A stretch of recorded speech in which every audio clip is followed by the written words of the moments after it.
Salut tout le monde, c'est Amé de Otaku Manga Lounge. David et moi, on est là pour vous présenter toutes les sorties manga au Québec. Cette semaine, c'est mon tour et j'ai été vraiment charmée en fait par toutes les sorties qu'on a eues. Je me suis régalée dans mes lectures.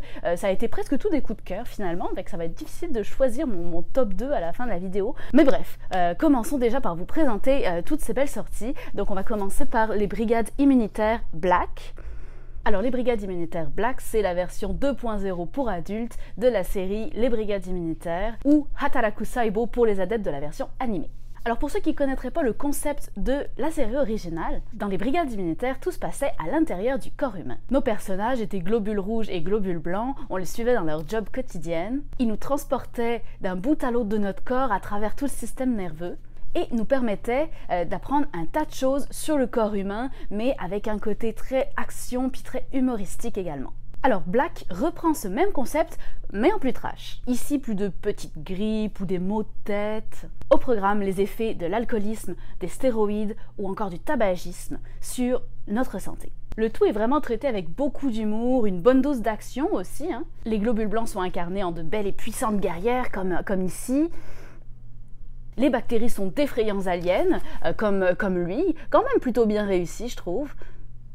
Franchement, on s'ennuie pas, puis on apprend plein de trucs. Alors le manga Black est écrit par la scénariste originale, Akane Shimizu, mais cette fois a été dessiné par un autre auteur, et le dessin est vraiment plus adulte, cette fois à la fois plus travaillé, plus détaillé. Je vous montre quelques exemples. Une belle scène d'action ici. J'ai beaucoup aimé ce personnage-là aussi, on a de l'oxygène à livrer, je te rappelle. Ou encore ce dessin-là qui est vraiment pas pire aussi. Voilà, donc c'était les brigades immunitaires Black. On continue avec une touche vraiment très différente, c'est BL Métamorphose. Un manga ici très original, puisqu'on y suit une vieille madame de 75 ans, qui un jour, en entrant dans une librairie, tombe sur le rayon des mangas. Bon, elle fouille un peu, elle est à la fois intriguée par ce qui se fait aujourd'hui, puis nostalgique des séries qu'elle lisait quand elle était jeune. Puis finalement, elle se trouve attirée par la couverture d'un manga en particulier, puis elle décide de l'acheter. Ce n'est qu'une fois rentrée chez elle, et ayant commencé la lecture du manga, qu'elle va s'apercevoir que c'est un boys love, donc une romance entre gars. Là, en tant que lecteur, on capote, on se dit « What? Mais qu'est-ce que c'est que ça? Qu'est-ce qu'elle va bien pouvoir faire avec ça dans les mains ?» Puis contre toute attente, elle tombe littéralement sous le charme des personnages, de l'histoire, et elle a plus qu'une hâte, c'est d'aller lire le tome 2. Et c'est donc ainsi qu'une des employées de la librairie Urara, qui a 17 ans, va devenir un peu sa conseillère en manga et plus particulièrement en boys love. Urara, elle est fan de yaoi, mais comme ses amis partagent pas vraiment cette passion-là, elle se sent un peu seule, puis elle se sent aussi obligée de vivre sa passion dans le secret. La passion commune du boys love va donc rapprocher ces deux femmes. Un début d'amitié va naître, elles vont apprendre à se connaître, peu à peu s'ouvrir l'une à l'autre. J'ai trouvé que ce manga était une magnifique leçon de vie.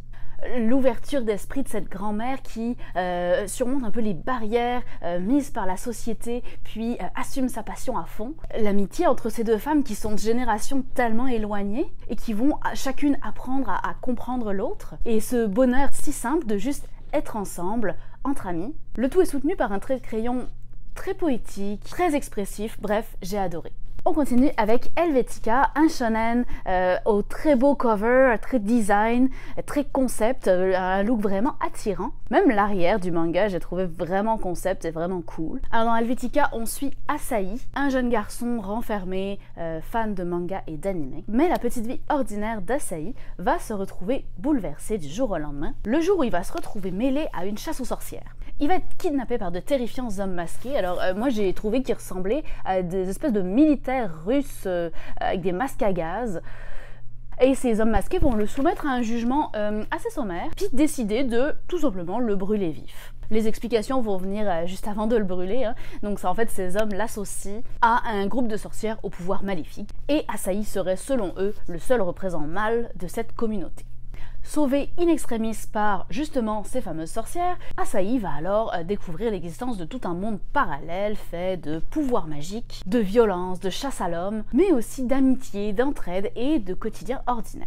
Asahi va alors se joindre à la communauté, partager cet ordinaire qui est quand même plutôt extraordinaire pour lui. Alors pour ceux qui auraient lu Brynhildr in the Darkness, on se retrouve un petit peu sur le même type d'histoire avec ce héros, seul gars au milieu d'un groupe de filles qui finalement n'est pas vraiment le héros, mais plutôt l'élément rassembleur qui veut protéger ses filles, mais tout en étant moins puissant qu'elle. On retrouve aussi ce concept d'ados qui se retrouvent avec des pouvoirs surpuissants, mais qui ont eux aussi des préoccupations d'ados, puis qui voudraient bien profiter d'une vie un peu plus ordinaire. Malheureusement, le scénario de Helvetica est beaucoup moins abouti et approfondi que celui de Brynhildr. On a plus de difficultés à s'attacher au personnage et le découpage est quand même beaucoup moins bien maîtrisé. C'était quand même une belle lecture, mais ça ressemblait quand même un petit peu au petit frère un peu moins bien abouti d'une série que j'aime vraiment beaucoup. Sinon, à noter que le tome 1 et le tome 2 sont sortis en même temps, tous les deux avec des super belles couvertures, donc c'était Helvetica. Pour la suite, on change pas mal de registre puisque on va aller avec Chi mon chaton. La suite des aventures du plus kawaii des chatons. Donc Chi est une série manga pour enfants qui a toujours autant de succès depuis le début de sa parution et qui clairement a autant de succès chez les grands que chez les petits parce qu'il faut dire que Chi est vraiment adorable. Avec comme sa petite face, là, sa petite bouille, comme... Voilà, il fait des faces comme ça. Il fait des faces toutes mignonnes aussi. Moi j'aime particulièrement sa face quand il va faire des mauvais coups, hein, comme ici par exemple. Bref, si on aime les chats, on ne peut que craquer. Donc cette suite présente de nouveaux gags, de nouvelles histoires courtes qui vont être présentées sous forme de yonkama. Le yonkama, c'est une forme de BD traditionnelle japonaise en 4 cases alignées de haut en bas. Donc si vous regardez un petit peu la disposition des cases, ça se présente comme ceci. Donc c'est vraiment la reprise de ce format traditionnel qui est quand même plutôt sympa. C'est tout en couleur, c'est également édité dans le sens occidental pour faciliter la lecture des plus petits. Le tome 1 et le tome 2 sont sortis également pour ce titre-là, puis clairement c'est adorable, on s'en lasse pas. Donc c'était Chi, mon chaton. On continue avec la touche mignonne de la semaine avec Jardin secret, un nouveau shoujo bien cute. Donc Ran Takamine, notre héroïne, est une jeune fille brillante dans tous les domaines. Et ça fait que les gars ont en général un peu peur d'elle, ou plutôt elle les impressionne, ce qui fait qu'ils n'osent pas l'approcher. Puis elle se sent un peu seule. Alors le jour où le beau Saiki vient de lui-même lui parler, elle panique complètement, elle perd tous ses moyens, mais surtout elle tombe totalement sous le charme. Ran et Saiki vont se rapprocher grâce à une passion commune, celle des fleurs. Et dans chaque chapitre, on va voir leur histoire évoluer, toujours grâce à une fleur différente. Une anecdote, un défi, un problème à résoudre, et puis grâce au langage des fleurs, donc qui consiste à prêter une signification à chaque type de fleur pour pouvoir dire quelque chose de manière un petit peu détournée à une personne qui nous est chère. Donc le dessin est très beau, à la fois très sobre mais très travaillé. On s'attache clairement très rapidement aux deux personnages principaux, ils sont adorables. Et surtout, on ne saura jamais vraiment si leur relation va évoluer en amitié ou en histoire d'amour. Et ça donne vraiment envie de lire la suite. Bref, une petite lecture très sympathique, donc c'était Jardin secret. On continue avec un autre shoujo, mais un shoujo d'aventure comme on en fait peu, c'est Freya, l'ombre du prince. Alors Freya, c'est dans la lignée des Yona, la fleur millénaire ou l'arcane de l'aube, donc un shoujo avec de l'action, une héroïne forte, une héroïne qui va être amenée à se battre pour ses convictions, pour protéger les gens qu'elle aime. C'est sûr que dans celui-ci, on y retrouve quand même un rare niveau de violence. C'est plus intense que la plupart des shoujo d'aventure. Alors vous attachez pas trop aux personnages parce que les têtes tombent vite. J'ai été très impressionnée par les dessins malgré quelques détails un petit peu maladroits. Voilà, les décors, les costumes, comme ici également, ou encore ici la robe qui est très bien faite. C'est vraiment magnifique, puis ça m'a beaucoup aidé à apprécier l'histoire. Et bien justement, en parlant de l'histoire, eh bien on y suit une jeune paysanne du nom de Freya, dont la vie va être bouleversée lorsqu'elle apprend que le prince du royaume est son sosie parfait, qu'il est mourant et qu'il cherche à la retrouver pour qu'elle lui serve de doublure afin de maintenir la paix dans le royaume au cas où il décéderait. À côté de Freya, en tête d'affiche des personnages principaux, on va retrouver également deux frères, Aaron et Alex, avec qui Freya a grandi. Tous deux sont devenus chevaliers, alors Aaron au poste prestigieux de garde personnel du prince et Alex comme simple soldat et qui vit toujours dans l'ombre de son populaire de frère. Depuis que les deux garçons se sont engagés pour devenir chevaliers, Freya a été séparée d'eux et c'est le jour de leur retrouvaille que notre héroïne va être amenée à prendre sa place de doublure du prince. Mais c'est aussi ce jour-là qu'elle va apprendre qu'elle est tombée amoureuse de Aaron l'aîné. Alors comme je le disais, j'ai beaucoup apprécié la lecture, c'est vrai que c'est un genre, le shoujo d'aventure que j'affectionne particulièrement, et honnêtement le manga est très bien fait. Alors pour ceux qui auraient lu Mimic Royal Princess, ils vont me dire que le sujet a déjà été traité, c'est pas très original, et oui j'avoue, c'est vrai, on a déjà vu ce sujet-là, mais il a été traité d'une manière vraiment originale, personnelle, avec beaucoup de finesse, et en plus un très joli cliffhanger à la fin de ce premier tome, qui me donne carrément envie de lire la suite. Donc c'était Freya, l'ombre du prince. Je continue avec l'instant d'après, un one-shot de Daisuke Imai. Alors si la série américaine Black Mirror était un manga, ce serait l'instant d'après. Alors l'auteur Daisuke Imai est déjà l'auteur de 2 chefs-d'œuvre manga, tous les deux très différents, très originaux dans leur style, Sensu et Destin parallèle. Amateur des sujets de société, Imai se lance cette fois dans la fiction d'anticipation et nous pose cette question: quand la technologie prend le dessus, quel impact a-t-elle sur nos vies? Donc l'instant d'après, c'est un one-shot qui est composé de plusieurs petites histoires courtes, sans aucune relation les unes avec les autres. Donc elles sont toutes situées dans un futur proche où la technologie est extrêmement présente, où on a créé des applications pour un peu tout et n'importe quoi, toutes plus inventives les unes que les autres, puis bien sûr elles sont là pour faciliter la vie des humains, des Japonais en l'occurrence. Alors par exemple, il y en a une qui permet de trouver l'amour grâce à des tests de compatibilité d'ADN, une qui permet de remplacer le rôle des mères pendant qu'elles vont au travail, une qui permet de parler à son chat en langage humain, ou encore une autre pour vivre des rêves qui surpassent la réalité comme dans Inception. À travers ces histoires qui sont finalement pas si futuristiques que ça, pas si lointaines de nous, Imai veut nous amener à réfléchir sur nos propres vies, sur l'utilisation qu'on fait aujourd'hui de la technologie et des réseaux sociaux. C'est malaisant, mais c'est très intéressant. Au niveau du dessin, alors les traits sont d'une très grande simplicité, honnêtement c'est juste malade. Les émotions des personnages sont magnifiquement dépeintes, aucune utilisation de trame, puis une colorisation si je peux dire, puisque c'est en noir et blanc, mais une colorisation qui est faite uniquement de plages de noir, de blanc et un seul gris. Fait que ça donne une impression très originale. Je vous montre de quoi ça a de l'air.